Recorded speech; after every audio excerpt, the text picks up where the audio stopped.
I will tell you a little bit about myself, and then we'll get into the topic at hand. I don't want to give you too much detail here because I really want to get into this material, and we don't have much time. I want to be respectful of your schedule. I have a background in game development. Right out of university as a programmer, I went into AAA game development, big budget game development. I worked at Raven Software, a company in the States, for 11 years. And my background is in programming, but I wound up in various leadership roles with no training to speak of whatsoever, which in my experience is the case for many people across the games industry. Oh, you're good at something, let's make you a leader with no education whatsoever. Best of luck to you. So that experience made me realize there is a need in our industry for training leaders and for running teams well, running companies well. There's an education there that we lack, and so after 11 years as a studio developer, I started doing independent consulting, which is what I've been doing now for the past 6 years, working with companies all over North America, a few in Europe, large and small. And what I want to see is developers being fulfilled in their work. I want to see people making great games and doing it effectively and still having time to go home and see their loved ones or their friends or get some sleep or see the sun, whatever it is we don't always get to do as game developers. So that's why I'm here, because I want to see developers fulfilled in their work, in their lives. So that's a bit about me, and now I want to know a little bit about you. So if you could, if you're willing, I realize it's early and the last thing you want to do is participate in something right now, but I'll just ask you to raise a hand. Are you in a position of leadership, however you define that, in your company, such that you have an impact on the culture of the company, the processes, how we do any given thing, how we make builds, how we deliver art, how we hold meetings? Or let me see your hand if you feel you are a leader who can affect change in the culture of your company. Okay, all right, thank you, thank you. That will come back to haunt you later, the fact that you raised your hand. Just so you know, I made note of everyone who just raised their hand. That having been said, the first thing I want to do is this. I want to tell you this number is the problem. Specifically, you as leaders, this is your problem. In my experience as a developer and as a consultant visiting numerous companies in the games industry, I will tell you that on the average, you are losing roughly 10% of the money that you are paying to your developers. This money you may as well just put on the floor and set fire to it for all the value you're getting out of it. And the reason this is, we're going to get into it a little bit here, this is really coming down to the topic of engagement. And I'll give you a few more facts here, some studies to back up that ridiculous claim I just made about 10%.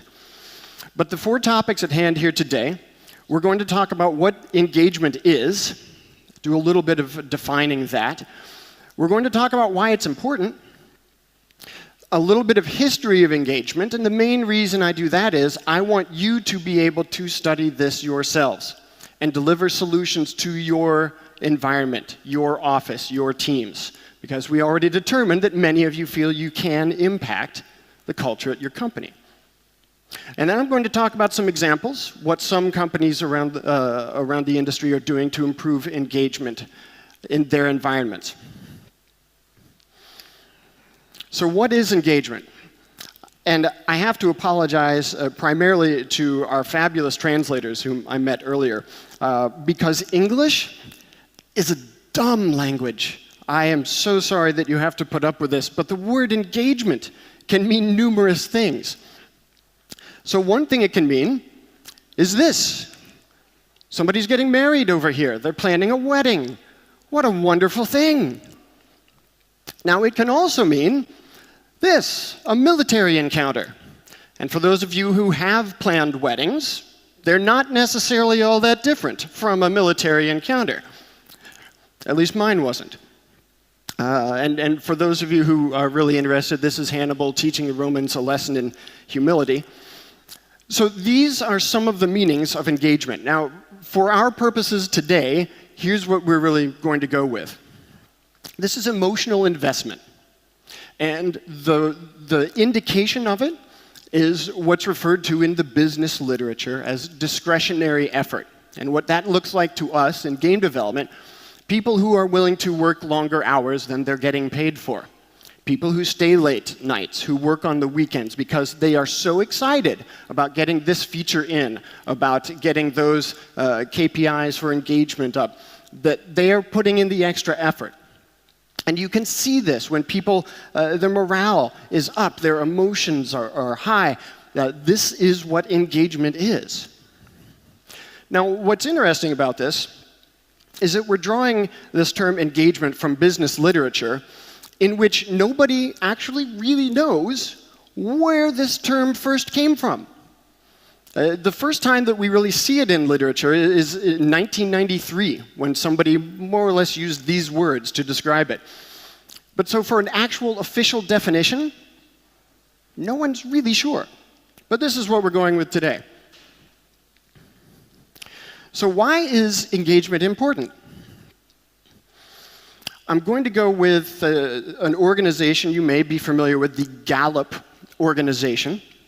And they are pretty much the leaders in doing research into the realm of employee engagement and gathering data and coming up with these studies. And as you can see here very clearly, that employee engagement is important because it makes lines on charts go down, I think. I think these are definitely bad lines that are going down here. Similarly, on this chart, there are good lines going up. Or maybe these are more bad lines. I don't honestly know. And if you feel as though, wait, he's going through these slides too quickly, I don't read English that well, or don't worry. I speak English fairly well, and I don't know what these charts mean. So it's no fault of your own. This one in particular, I realize the resolution is poor, but even if you could see this on a high-res monitor, you still wouldn't know what this means. Don't worry.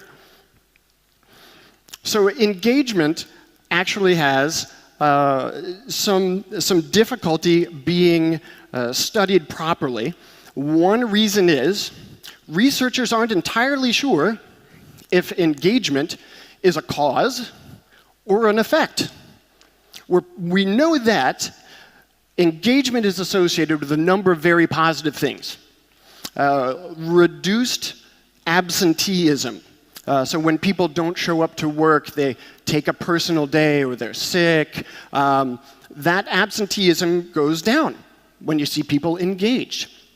Profits go up. Productivity is up. Workplace accidents, which we don't want any of, those are reduced. So these are some of the things associated with engagement. But we can't honestly be sure if those things happen because people are engaged, or if the company is just awesome and all of these great things are happening and that's why people get engaged. We're not entirely sure, but we know they're connected.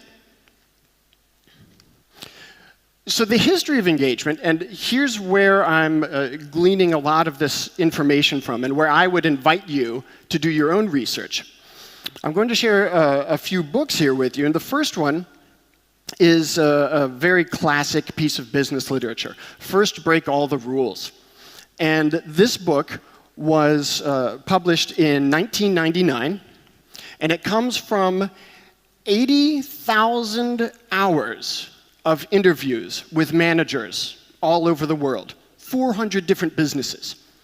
And the researchers that examined all of this interview information came to a set of survey questions they called the Q12 that they said, if you take this survey at your company, this will tell you how engaged people are. So all of this research came out, and they said, here's a tool that you can use. and it will help you measure the engagement level of your company. But the research was from 1993 to 1998, roughly. The second book, the big red one here, 12, comes from case studies of businesses that used the Q12 survey and used this information about engagement to redeem their companies from failure in many situations. Both good books. The red one here, the 12, is actually very interesting to see how people applied this. But again, this is not the most recent material. 12, the one in the middle, was in 2006. Much more recent, last year in fact, is this book Widgets, written by Rod Wagner. And in this book, he basically says, look, this is all good, but it's based on ancient data. We have learned a lot more things about how companies work since then, and we've actually disproven some of the things that we thought were so important from way back in 1993. So this book on the right, Widgets, is the one that I would recommend that you look at most closely. And one of the most interesting, not exactly a quote, I'm paraphrasing, but one of the most interesting lines from the author from a Forbes article is this. And I did quote this here, I'll read it to you. He said that he thinks that employers, leaders, managers should be able to say this to their employees: I want you to be happy here and to feel comfortable. Telling us if we're not holding up our end of the bargain. That's what all of this boils down to for him. That's what's most important when you're talking about engagement. So those are some interesting points, and I would invite you to look at these books and draw your own conclusions. Here is an example of some of the data. Again, this Gallup organization that I talked about. This is from 2014, and this is just looking at American workforce. These are some of the numbers that the Gallup organization came up with. And by their terminology, we have three categories of people here. This blue section here, fully engaged. These are people who are emotionally invested in their work. They are bringing everything to the office, and you're absolutely getting 100% of what you're paying for with these folks. They are really on fire. We also have this sort of orange-looking segment up here. These are the people who are on the other end of this scale. They are actively disengaged, and you've probably worked with some of these folks. They make it harder for you to come to the office.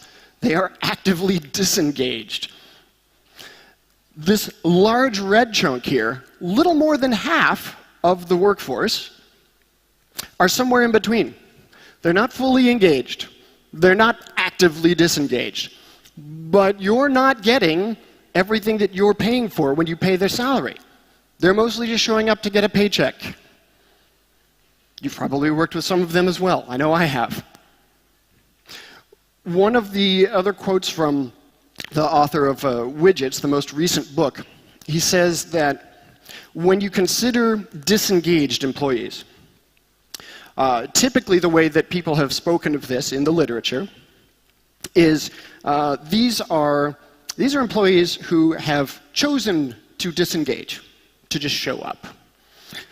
Rod Wagner, this author, contends that human beings are inherently reciprocal. So we want to give back what we have been given. Therefore, if your people are acting disengaged, what have you as leaders done such that they are not fully engaged? So he contends that we should talk about people as being disengaged workers, as in we disengaged them as leaders. That's on us as leaders. So we talked earlier about this problem, 10%. And this is largely my number that I'm coming up with from having visited literally dozens and dozens of game companies, that's an average number across the industry of about how much money you're not getting for paying your employees because of this chart, because so many people are not fully engaged. That's kind of a problem. The American economy itself, again, this is the Gallup organization doing this data, just the American economy, they claim, loses about 350 billion US dollars a year because of these red and orange segments up here. $350 billion a year, which, if my calculations are correct, is about 8.75 trillion hryvnia, if that helps. That's an enormous amount of money that America's just putting on the floor and setting fire to because they don't have engaged employees. So here's the good news. Engagement is also the solution to this. Improve the engagement, make this whole chart blue, and look at all the money that you essentially just saved, right? So improve engagement and you reduce that loss. So let's talk about increasing engagement in game development. What does that look like? And we know we've worked with people that have great morale, that bring a lot of emotion to the table. You know that they're doing their best. You know you've worked with people on the other end of that scale as well. How do we improve that? All right, let's talk about a few examples here. So we have some folks that I'll talk about, and one company I won't actually name. But we'll start up here on the left. Hidden Path Entertainment. This is a friend of mine, Jeff Pobst. He is the CEO of Hidden Path Entertainment. His company in Seattle has a team of maybe 40 or so very senior, veteran developers. They have a lot of successful titles in their history. They've done very well. And one of the things that he started doing a few years back, and this was difficult for him, but he came to the realization that I have a number of what he calls A players. These are the stars. These are the best performers. They're doing the best work. And I also have some B players, some folks that are maybe average or even less. And I've kind of kept them around. Maybe I've tried to coach some of them. But the issue is, these people are being impacted by these people. And even though I'm trying to be humane by giving them another chance, it's bringing down the performance of some of my best performers. So Jeff made the effort a while back to say, look, you're doing a good job here, but this is not a good fit for you because you're not reaching the really high bar for excellence that we have. So I'm going to help you find another place where you will be fulfilled because it's not here. So I realize labor laws in Seattle are a little different than they are throughout Europe. You can't necessarily just walk in every day and say, okay, A performers over here, B performers over here, you guys, see you later. It's not that simple. But the point here is this: if you allow the presence of B players, that negatively impacts your A players. And this was something that Jeff did to address the actively disengaged folks on his team. Found a way to get rid of them, to bring up the overall level. And his A players did even better. They thanked him for it. So that's an example of someone that made an effort to address the actively disengaged folks.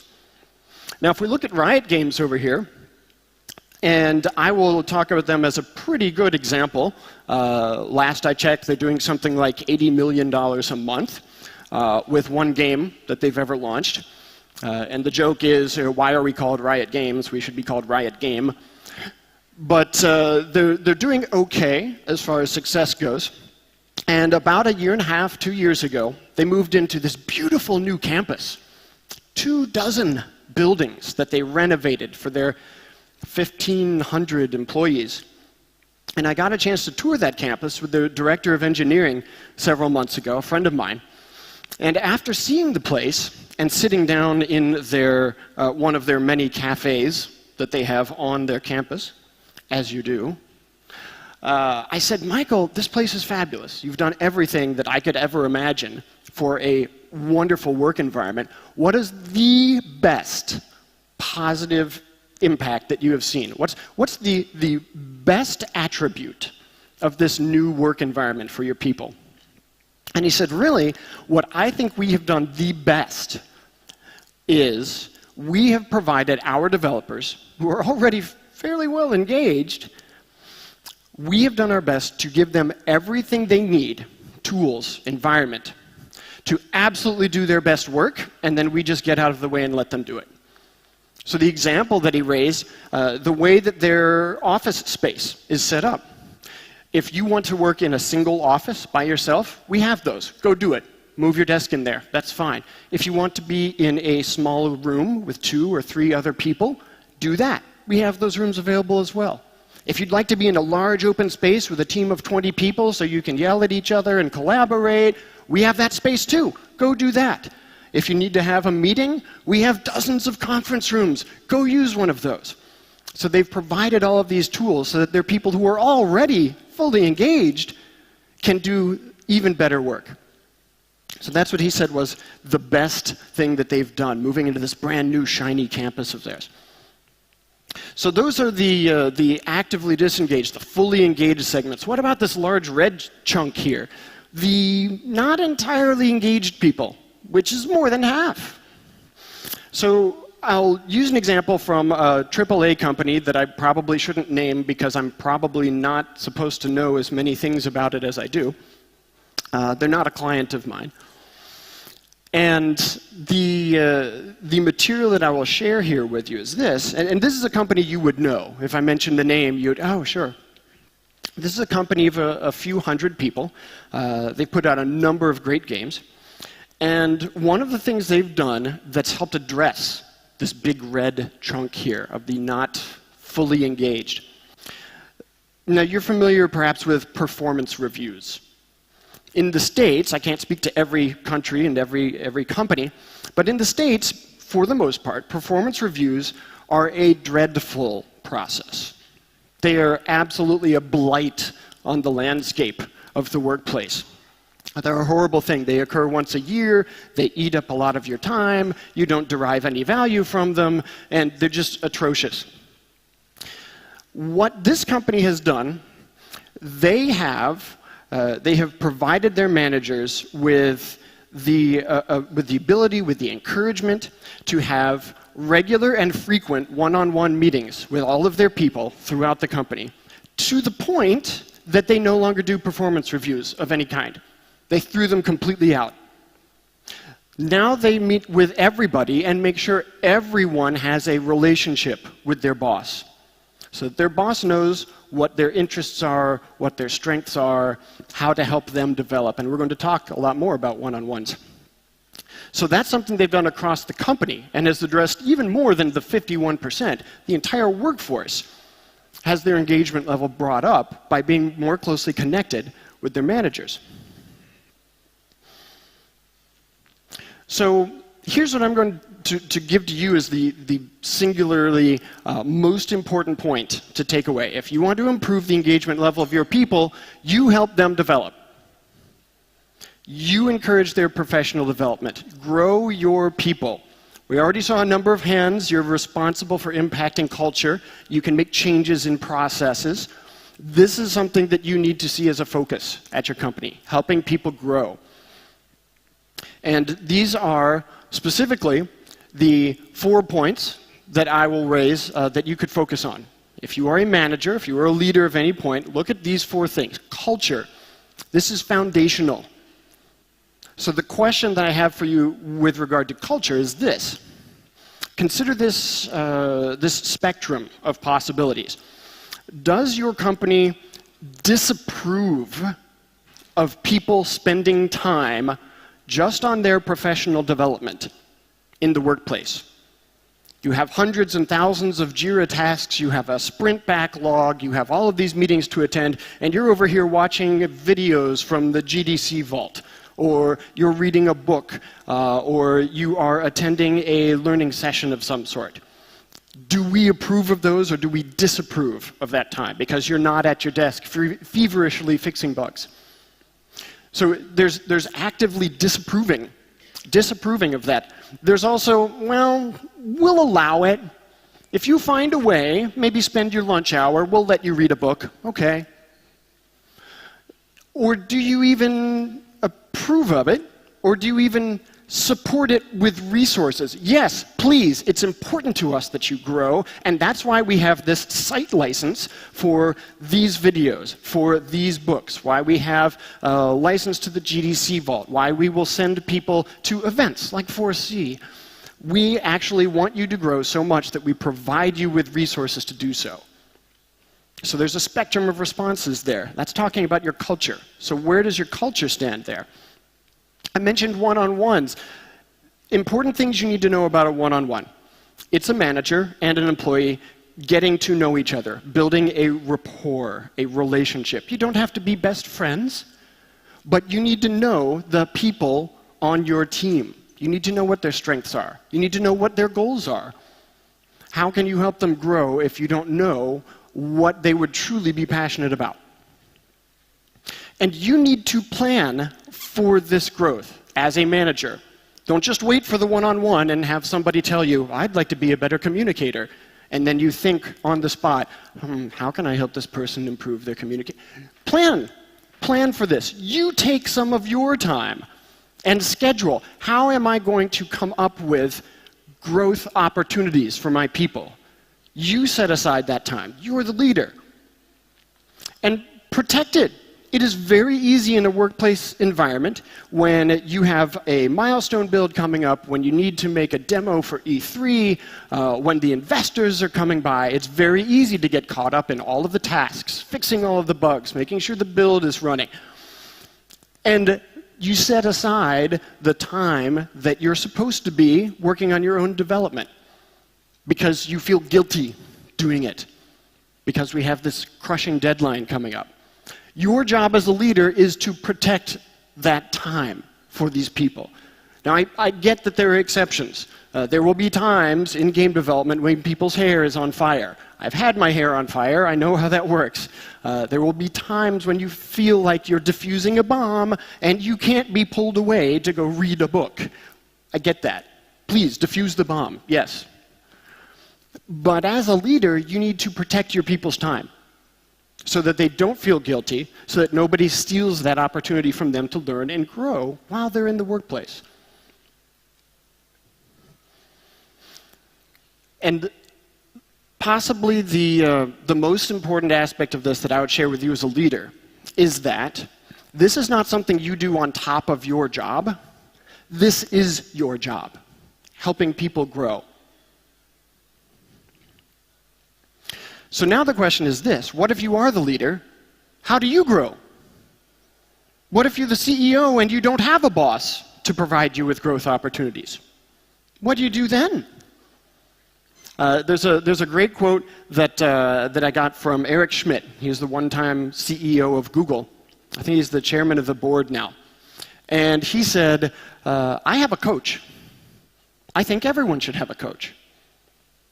So if the CEO of Google says that no matter who you are, no matter how high up you are, you should have a coach helping you grow, I think that's a pretty good basis for judging your own personal growth there. But these are in-depth questions that you need to figure out on your own as a leader. Your growth doesn't stop either. How are you going to make sure you are developing? So here's what I want to make sure that everybody gets. These are the things that we covered today in the interest of maybe getting to some question and answer time, because this is completely illegible. So I will just let you know what this recap says. There are four main things that we covered here. What's engagement? And we said that's emotional intensity. And you'll see that from the extra effort that people willingly put in. You don't have to whip them to stay a few extra hours or to work part-time on a weekend. They care so much, they do it on their own. We said, why is engagement important? And we said it's connected with a number of things that you want to see happen for your company.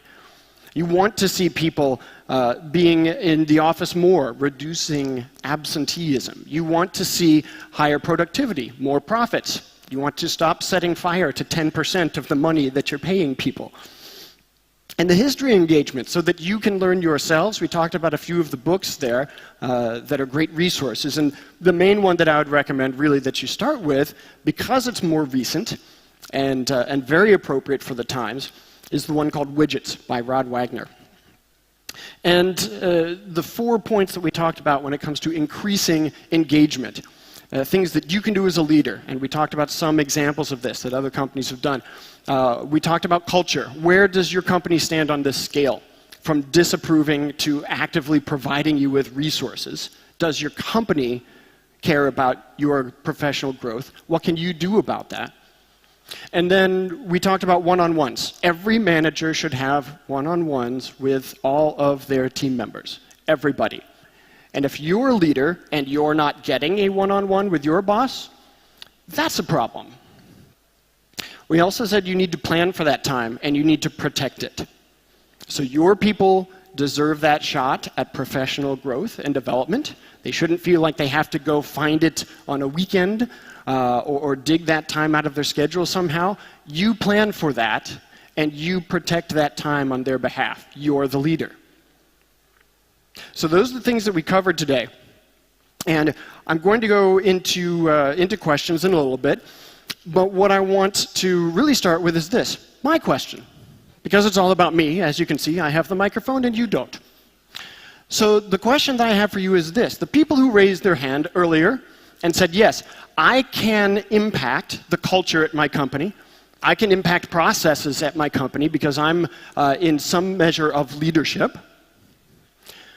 Of the things that we've discussed here today, who has any idea of something they could do at their company to impact some changes along these lines?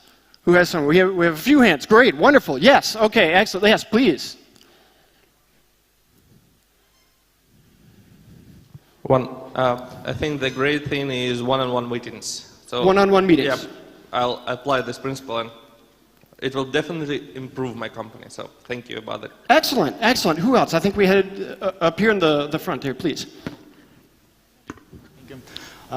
Thank you very much, Keith. I think a great idea is to plan and to make it clear to my people what we are doing for them.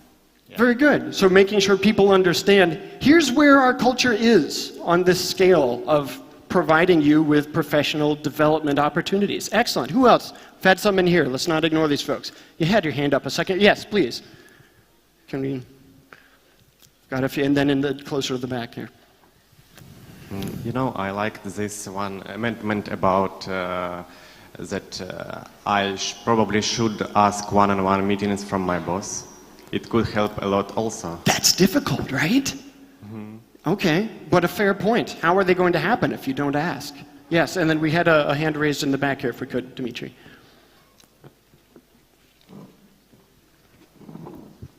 And I'm going to be here all day, so if you want to ask me questions later, you have plenty of opportunities, but I don't get as many chances to ask you questions. Yeah. Меня слышно, да? Я по-русски скажу, вы можете перевести потом, да? Okay, sure. Да, спасибо. Мне очень понравилась идея вот со встречами один на один, и мне кажется, что важно не только человеку рассказывать, чтобы он профессионально рос. He's really happy with the idea of one-to-one meeting, and it's really important not only to tell for the person about his personal growth. А еще важно очень, что многие люди приходят и не чувствуют вовлеченности в работу, потому что у них много каких-то личных проблем из дома. Они приходят, нужно ухаживать за ребенком или за матерью, там, или за женой. Wait. I'm not a pro in this. And the problem is that a lot of employers have a lot of personal problems with the child or wife or grandpa, it doesn't matter. И, может быть, лидеру будет полезно еще иногда и говорить на личные проблемы с человеком, потому что тогда он будет чувствовать, что он как личность интересен своей компании. And maybe it will be really useful for... Thanks. And maybe it will be really useful for the leader to know about the personal problems of every employer, and in that way the employer will feel that he's a person and Yes, so that relationship improves that level of personal knowledge, so you understand people's needs. Absolutely. Fair point. So thank you, those of you brave enough to raise your hand and answer my question. I know we have a few more minutes, I think. Maybe? No? Yes? Yeah, okay. I have. Do you have any other questions for me? Yeah. sorry.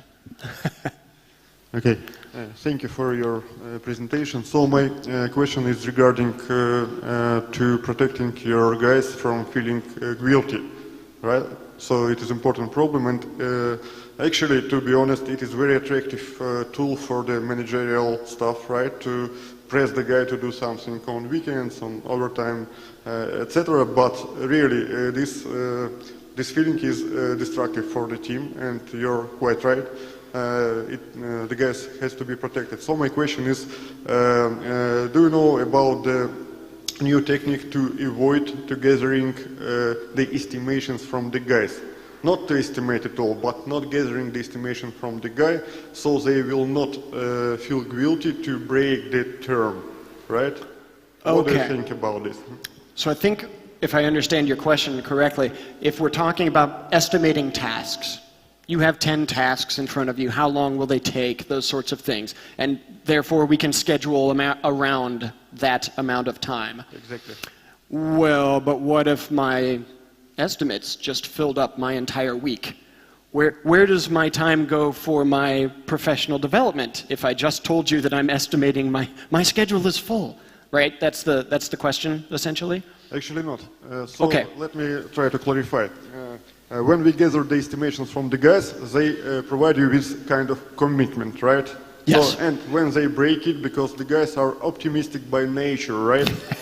That's true. They cannot do this in this time because we have a lot of unpredictable things, right, involved to development, especially if it is related to some kind of I don't know, innovations, right, or just research, right? It is usually it is unpredictable thing, right? And the guy provide you with something and feel guilty to not catch that, right? Okay. And we have new technique to avoid the gathering estimation from the guy directly, but try to based on the previous velocity to small iterations, etc., which provide us with the ability to predict something, but not gathering the commitments from the guys to avoid to feel them guilty at the end. Okay. Thank you for that. I think this is part of maybe a bigger question, which really comes down to priorities. And that's why I mentioned culture first, because the issue arises if you were to point people to this video once it's made publicly available and say, hey, we're doing all of these things now, go develop yourselves. But you don't actually show it as leaders. It's great that you say you have values, here are these great words, but culture is action. Culture is action. And by my definition, they are the decisions that any given person at your company will make if they see leaders doing it day in and day out. So if you want people to feel like it's a priority for you to develop here, we want to make sure that you can do this and you shouldn't feel guilty about it, then you as leaders need to provide the actions that demonstrate that. It's not enough to just throw those words out. You actually have to act that out. Now, as I said earlier, there are times, every rule has exceptions, there are times when, look, here's the deal. We absolutely have to have this milestone, this feature that you committed to, any of those sorts of things. That happens. You as the leader need to make the effort to prioritize that properly in your head and say, well, I know it's a cultural priority for us to help people develop, but I also know that the company is going to fail if we don't have this milestone build by this date. So sometimes you have to make allowances. But really the best answer I could give you there is to be very clear in your cultural priorities with your actions as a leader. So I hope that makes sense and helps in some way. Do we have time for any other questions? Yeah, for one or two. Oh, great, okay. Thank you. I would like to ask you a question. At the beginning of your speech, you just talked about 10% losing of the money. And as an example of fully engaged people, you just told about people who are working on weekends, some extra time. Are those 10% losing of people who just don't work extra time? So if people work on their right. prime time, Are those losses included? Sure. So Keith, you just told us that we're losing money because not everybody is fully engaged. And then you told us, here's what a fully engaged employee looks like. They work 7 days a week. Fair point. When you see the emotional intensity of people that are willing to do that for a particular milestone, for a short period of time, that tells you that they are engaged. But that engagement level is there the rest of the time as well. It is there from morning to evening, Monday through Friday, not necessarily at midnight on Saturday.